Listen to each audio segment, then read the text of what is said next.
जय हिंद। आप सभी का स्वागत है हमारे यूट्यूब चैनल लक्ष्य तक पर।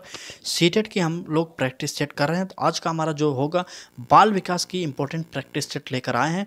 तो चलिए, प्रश्न वही होंगे जो पेपर में आने वाले हैं। रेगुलर हम वही प्रश्न करा रहे हैं क्योंकि अभी आपके पास समय है। आप सभी प्रश्नों को देखते चलिए जो सीटेट में आने की संभावना बनाता हो। चलिए क्लास को स्टार्ट करते हैं। इससे पहले आपने हमारे चैनल पर विजिट नहीं किया तो एक बार विजिट करिए और हमारे क्लासेस को देखिए। उसके बाद निर्णय करिए हमारे साथ जुड़ सकते हैं कि नहीं।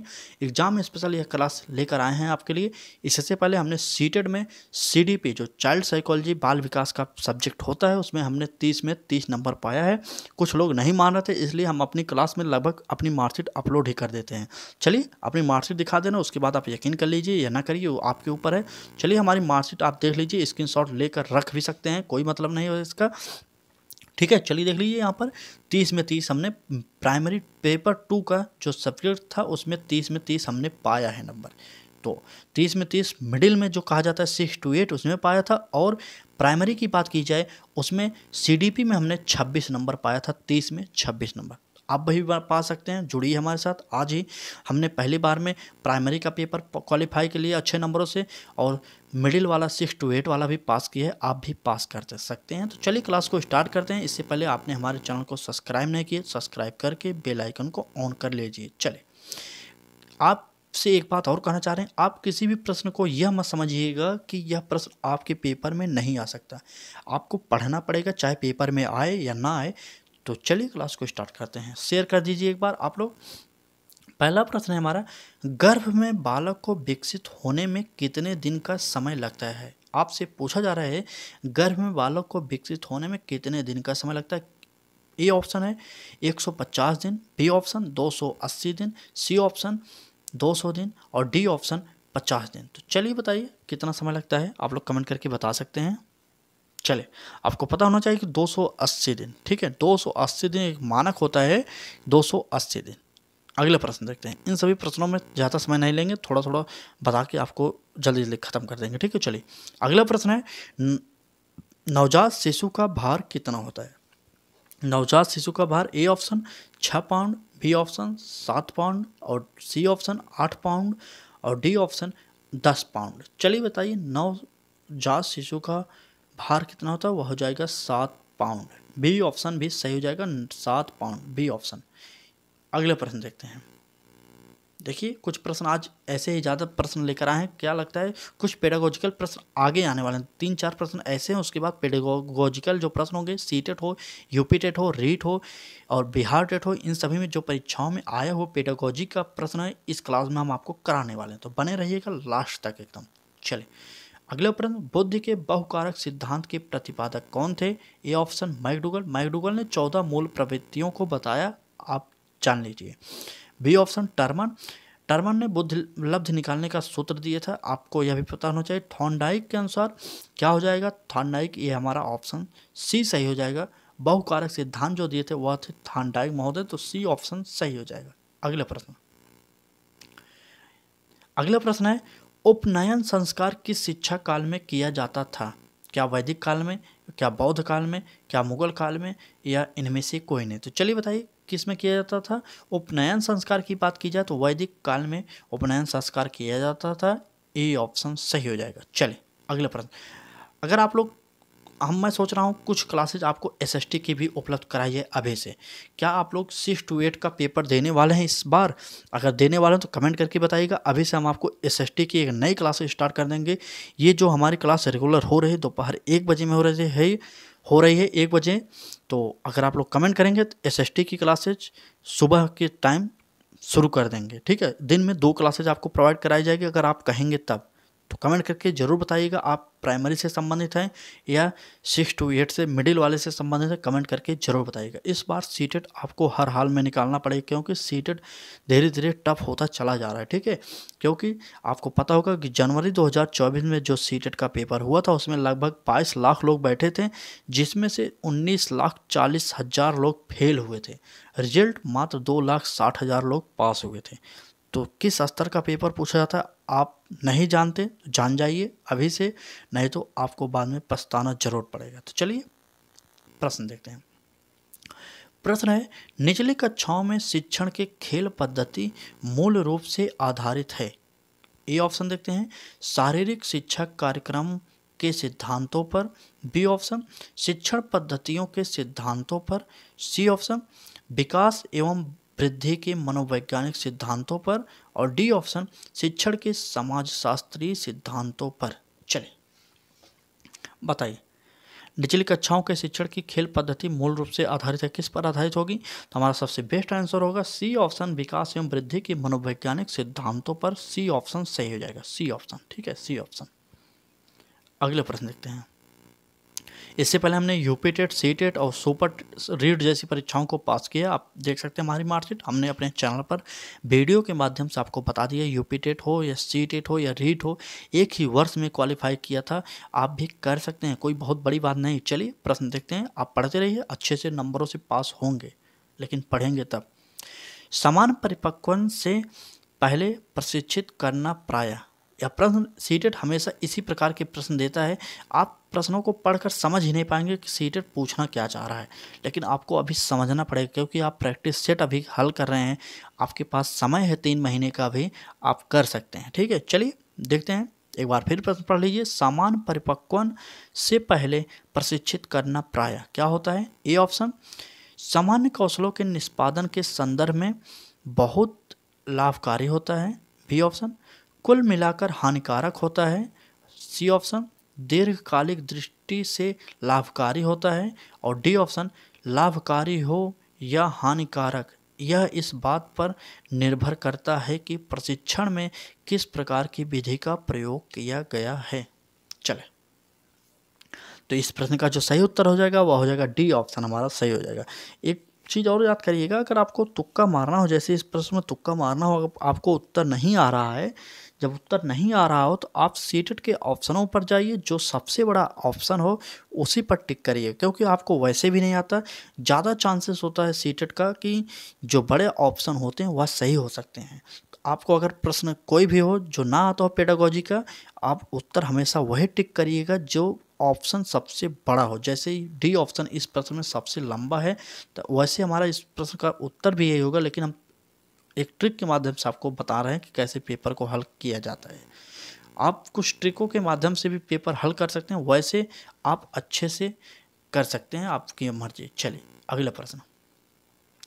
बच्चों की सीखने की प्रक्रिया में माता पिता को यहाँ पर खाली स्थान दिया गया है, भूमिका निभानी चाहिए। कैसी भूमिका निभानी चाहिए माता पिता को? ठीक है, चलिए। बच्चों की सीखने की प्रक्रिया में माता पिता को कैसी भूमिका निभानी चाहिए? ए ऑप्शन, क्या नकारात्मक? जी नहीं, नकारात्मक माता पिता की भूमिका नहीं होती नकारात्मक। अग्रोन्मुखी, सहानुभूतिपूर्ण, तटस्थ। चलिए तीनों ऑप्शन सही हैं, लेकिन सबसे बेस्ट जो होगा क्या होगा बताइए। चलिए कमेंट कर दीजिए आप लोग, सबसे बेस्ट उत्तर क्या हो जाएगा।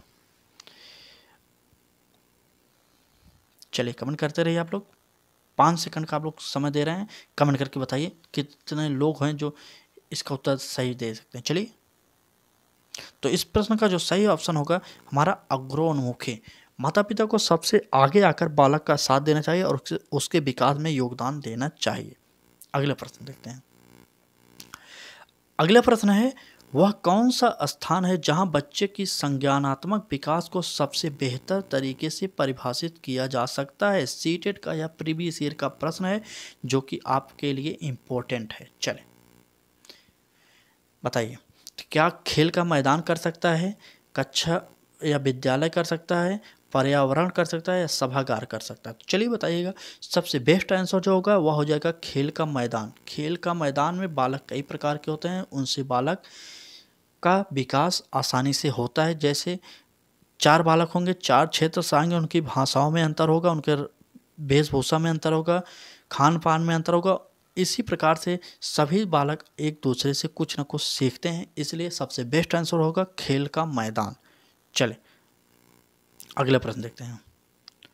अगला प्रश्न है हमारा, पृथक पृथक समझती समूह के, 1 मिनट चलिए देखिए क्या प्रश्न दिया गया है। पृथक पृथक समझाती हो जाएगा, 1 मिनट माफ़ी चाहते हैं आपसे, समझाती, ठीक, समझाती। चलिए प्रथम प्रथम समझाती समझ लीजिए, हम आपको बता दें प्रथम प्रथम समझाती समूह के व्यक्तियों के प्रति बच्चों की अभिवृत्ति साधारणतया आधारित होती है। किस पर होती है? चलिए, तो इसका आंसर बताइए आप लोग। इसका आंसर होगा उनके अभिभावकों की अभिवृत्ति पर। इस पर ज़्यादा नहीं करेंगे, थोड़ा मिसप्रिंट हो गया, आप लोग एडजस्ट कर लीजिएगा। चलिए अगला प्रश्न देखते हैं। प्रश्न है, मानव विकास किन दोनों के योगदान का परिणाम है? आपसे पूछा जा रहा है मानव विकास किन दोनों के योगदान का परिणाम है। ये इंपॉर्टेंट प्रश्न आप लिख सकते हैं। चलें, ए ऑप्शन देखते हैं, अभिभावक एवं अध्यापक का। बी ऑप्शन, सामाजिक एवं सांस्कृतिक कारकों का। और सी ऑप्शन, वंशानुक्रम एवं वातावरण का। और डी ऑप्शन, इनमें से कोई नहीं। तो चलिए बताइए, कमेंट करिए आप लोग। क्लास कैसी लग रही है? अगर क्लास अच्छी लग रही हो तो लाइक कर दीजिए, और चैनल पर नए हो और अभी तक सब्सक्राइब करके बेल आइकन को ऑन नहीं किया तो आप लोग सब्सक्राइब जरूर करिएगा, ठीक है। सब्सक्राइब कर लेंगे और बेल आइकन को ऑन करेंगे, जिससे आपको नोटिफिकेशन मिलता रहेगा। रेगुलर दोपहर 1 बजे में हमारे क्लासेज उपलब्ध हैं आपके लिए। आप देख सकते हैं आपके पास नोटिफिकेशन जाए या ना जाए, आप लोग दोपहर 1 बजे में हमारे चैनल पर विजिट एक बार ज़रूर करिएगा। उसके बाद क्लासेज आपके लिए वहाँ पर उपलब्ध होंगी, क्योंकि यूट्यूब नोटिफिकेशन भेजेगा या नहीं हमें भी नहीं पता, ना आपको भी पता। अगर आप सब्सक्राइब किए रहेंगे तो 99% है चांस कि आपके पास नोटिफिकेशन भेजा जाएगा, लेकिन आप बेल आइकन को ऑन नहीं किएंगे तो नहीं भेजेगा यूट्यूब भी। चले, इस प्रश्न का उत्तर बताइए आप लोग। चलिए जल्दी से कमेंट करिए इस प्रश्न का उत्तर। तो मानव विकास वंशानुक्रम एवं वातावरण का सबसे बड़ा योगदान होता है, ठीक है। सी ऑप्शन हमारा इस प्रश्न का सही ऑप्शन सही हो जाएगा। अगला प्रश्न देखते हैं। अगला प्रश्न देखिए, ये सब पेडागोजी के प्रश्न है। ऊपर कुछ वैसे प्रश्न थे, लेकिन और 4-5 प्रश्न के बाद देखिए पेडागोजी के प्रश्न स्टार्ट हो गए, जो कि इंपॉर्टेंट प्रश्न है आपके लिए। यह प्रश्न है, प्राथमिक विद्यालयों के बालकों के लिए निम्न में से किस बेहतर माना चाहिए? किसे बेहतर माना जाता है? किसे, ठीक है, किसे बेहतर माना जाता है? क्या वीडियो अनुरूपण को माना जाता है, या प्रदर्शन को माना जाता है, या स्वयं के द्वारा किया गया अनुभव? और डी ऑप्शन, उपरोक्त सभी। तो किसे माना जाता है आप कमेंट करके बता सकते हैं। चलिए, तो आप समझ लीजिए जहाँ पर विद्यार्थियों को स्वयं कुछ करने का मौका मिले वह हमेशा ऑप्शन सही होता है। तो यहाँ पर स्वयं के द्वारा किया गया अनुभव, यह सबसे बेस्ट आंसर हो जाएगा हमारा। सी ऑप्शन सही हो जाएगा। इस प्रश्न का सी ऑप्शन सही हो जाएगा, स्वयं के द्वारा किया गया अनुभव। अगला प्रश्न देखते हैं। अगला प्रश्न है हमारा, विद्यार्थियों के अच्छे मानसिक स्वास्थ्य को बनाए रखने के लिए निम्न में से कौन सा तरीका अधिक महत्वपूर्ण है? ठीक है, चलिए ए ऑप्शन देखते हैं, शैक्षिक क्रियाओं का प्रावधान। बी ऑप्शन, अभिव्यक्ति की स्वतंत्रता। सी ऑप्शन, रुचियों की भिन्नता। और डी ऑप्शन, अध्यापक की भूमिका एवं विद्यालय वातावरण। चले, प्रश्न इस प्रकार के सीटेट हमेशा पूछ रहा है, इसलिए हम आपको ऐसे प्रश्न करा रहे हैं। आप अभी से जुड़ सकते हैं हमारे साथ। आपको किस सब्जेक्ट की क्लासेस चाहिए यह भी बता सकते हैं।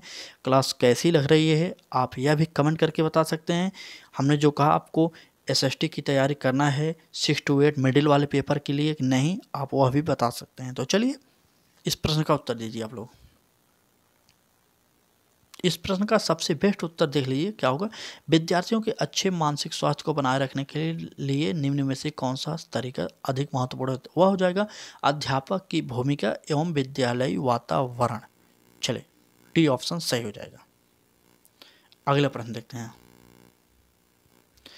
अगला प्रश्न है, निम्न में से कौन सा बच्चों की सामाजिक मनोवैज्ञानिक आवश्यकताओं के साथ संबंध नहीं है?